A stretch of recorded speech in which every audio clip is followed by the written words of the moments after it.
Yep to the yep. You already know what time it is. It's your girl POC. We're down here at the Pennsylvania Convention Center for the 2022 Black Enterprise Entrepreneur Summit. This is definitely something you don't want to miss, but you know I got your back, man. We got some highlights, recaps, and more from the fireside chat with Master P, dropping some master gems for you. Yes, you. We also got an exclusive interview with the one and only Marc Lamont talking about his new book, Seen and Unseen. We got a lot in store for you, so make sure you go to revivesalive.com for more information. You can also check us out Facebook, Twitter, and Instagram at revive_POC. Big shout out to Black Enterprise. Don't get at me. Get with me. Let's go.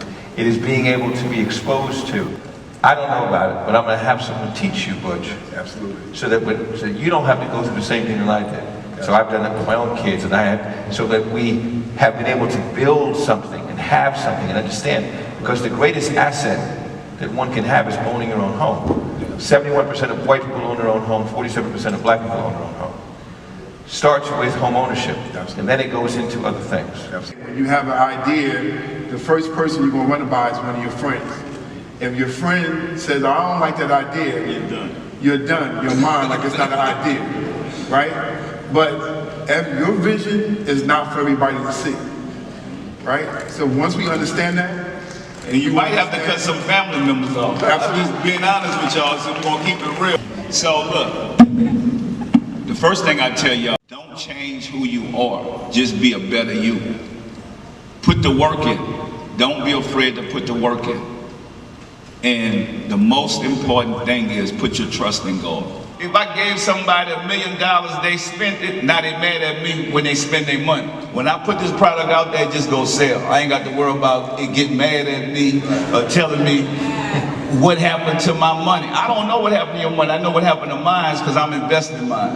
And we can't take this with us, and I can help more families and more people. So we're gonna help more families. The more we make, the more we give. Think about it. Most people say they're selling hamburgers or Big Macs. They're selling consistency. With your business, if you want your business to be successful, always understand consistency. That's what you're selling. We are making a difference and giving back, so y'all got to trust the process. Let us grow, let us get better, let us get on these shelves, and we got healthy alternatives coming. Right. But we got to get into the stores first. There's no people look like us with product in the store. So we have to start from somewhere. Yep. You already know what time it is. We're here for day 2 at the Pennsylvania Convention Center for the Black Enterprise Summit 2022. I'm standing here with the one and only Marc Lamont Hill. We just wrapped up an amazing fireside chat. And I got to ask you, for the 22 year, what is your thoughts on everything?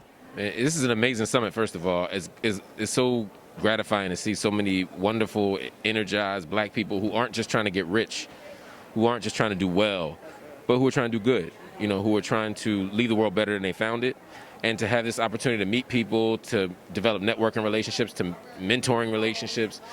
I'm excited, and this is at this time in this history, it's exactly what we need. Exactly, and I got to ask you, you brought out your book, you had the line wrapped around the corner for people to get some copies. When it comes down to your new book, talk to us a little bit about it, Seen and Unseen. Yeah, it's a book about technology, social media, and the fight for racial justice. It's a battle every day in this country to fight for justice.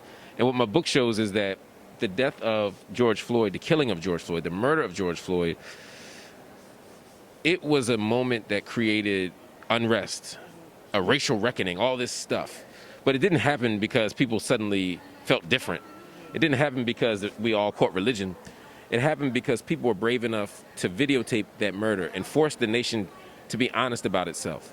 And so my book is showing how those moments aren't singular, but they've happened for hundreds of years. At every moment, whether it was the photograph, whether it was the film, whether it was the cell phone, the camcorder, black folk have always used whatever tools we had to help us get free.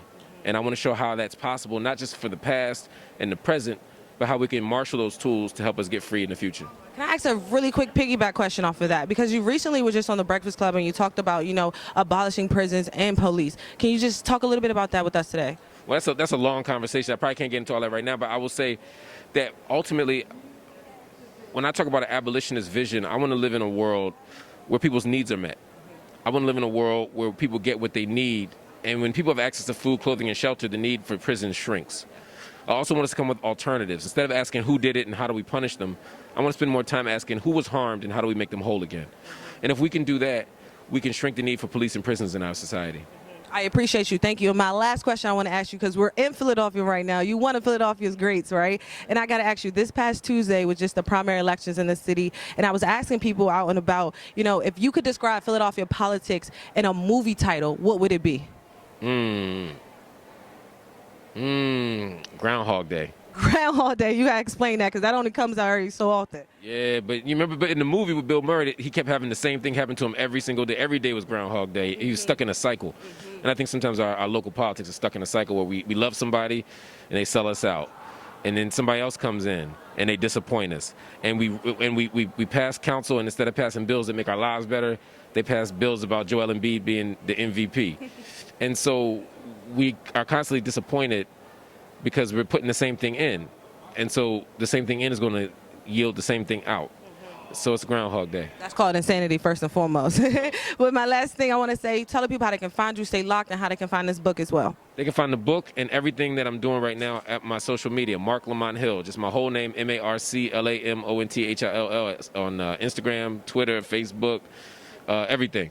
You know, and just I want to thank the people for their support and their love. No doubt. Big shout out to Marc Lamont Hill. We here at the Black Enterprise Summit 2002. It's your girl, POC.